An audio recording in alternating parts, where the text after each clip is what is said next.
Hello, welcome to episode 2. There's our blanket, excellent. An asymmetrical twist. Dropping and sinking up.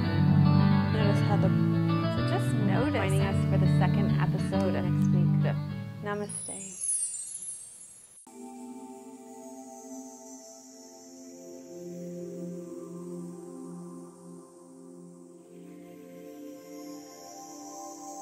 Hello and welcome to episode 37 of Namaste Yoga. Thank you for joining us today. I want to just let you know what, this morning I just created a fan page on Facebook for Namaste Yoga. So you can go on Facebook and search for Namaste Yoga and become a fan if you're enjoying the show. And we were just taking some pictures before and posting them to the page.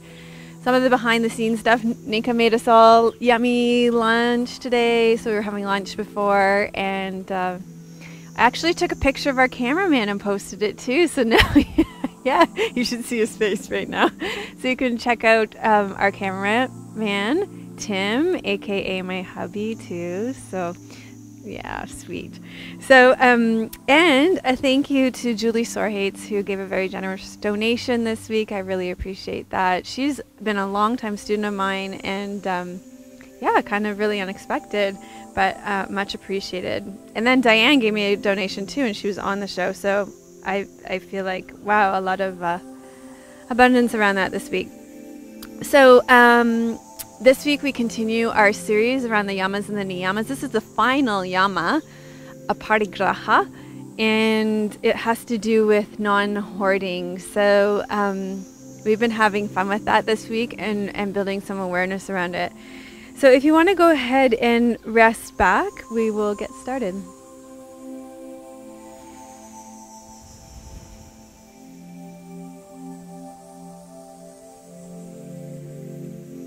Okay, so begin to settle in. And in the Yoga Sutras, it says that when we practice Aparigraha, that is non-hoarding or not being possessive of material objects, our bodies, our thoughts, our relationships, that we will discover why we were born. That's a pretty big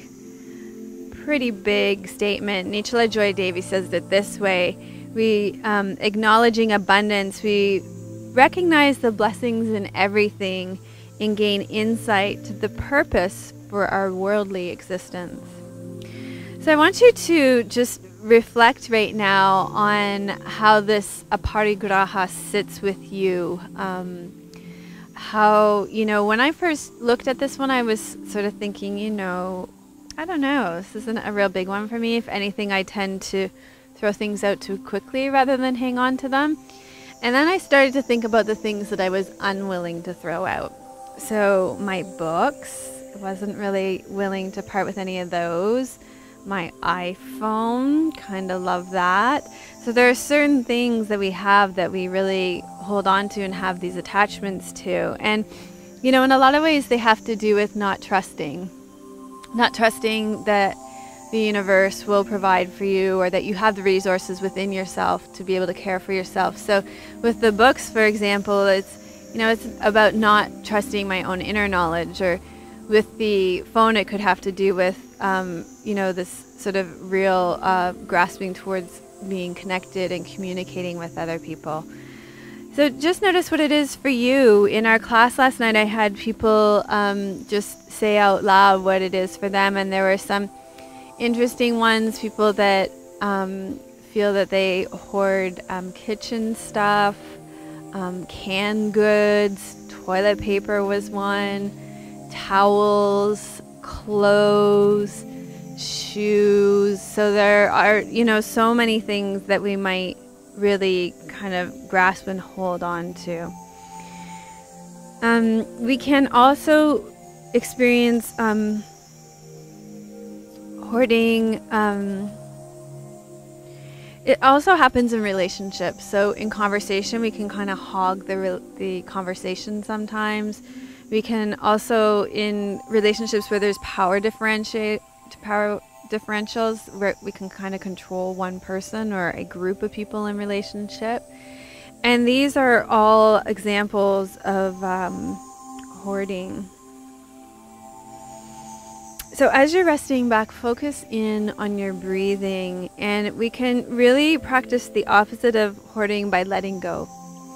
And so focusing in on the breath out particularly, and really letting go with the breath out.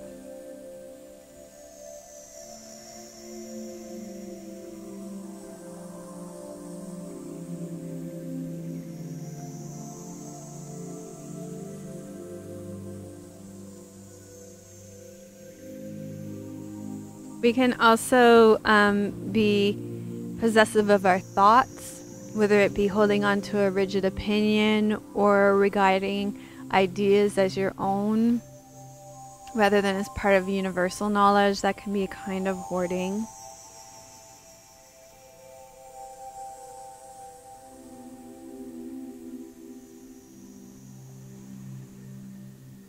So the idea is that the more we accumulate things, the more time we spend maintaining them, and the less time we have for our internal development.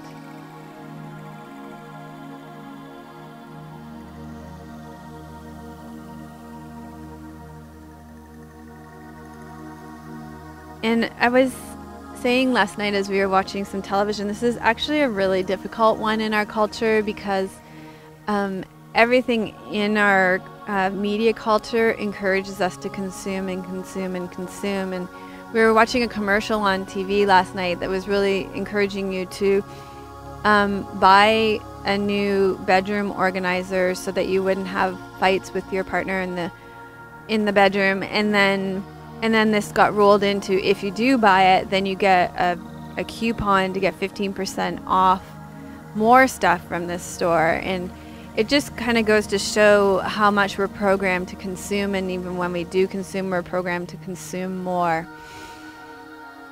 So maybe just pay attention to how this shows up in your life.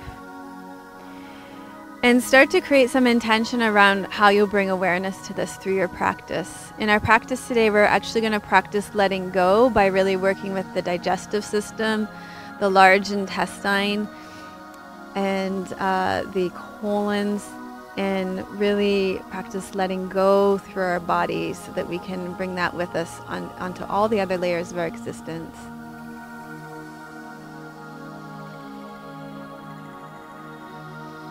When you're ready, you can start to stretch out and wiggle.